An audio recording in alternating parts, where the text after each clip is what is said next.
നമ്മൾ at last കുറേ നാൾ വെയിറ്റ് ചെയ്ത സംഭവം കാണാൻ വേണ്ടി പോവാണ്. Nandagovindam bhajans. Oh I am so excited. Me to.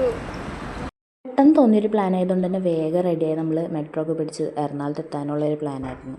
അങ്ങനെ നമ്മൾ അവിടെ എത്തിക്കഴിഞ്ഞപ്പോഴത്തേക്കും ഇതാണ് അവസ്ഥ. ഇത്രയും തിരക്കായിരുന്നു. അത് കാണാൻ പറ്റുന്ന പോലും പ്രതീക്ഷിച്ചതല്ല. പക്ഷെ നമ്മൾ എങ്ങനെയൊക്കെയോ മതിലൊക്കെ ചാടി അകത്തെത്തി.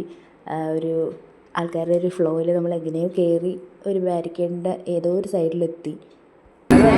ഫൈനലി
ഇതൊരു വേറെ തന്നെ എക്സ്പീരിയൻസ് ആയിരുന്നു. അടിപൊളിയായിരുന്നു. ഇത്ര ആൾക്കാരൊക്കെ ഇത് കാണാമെന്ന് പറഞ്ഞാൽ മെട്രോയിലൊക്കെ ഇത്രയും തിരക്കുണ്ടായിരുന്നു കേട്ടോ അവസാനം.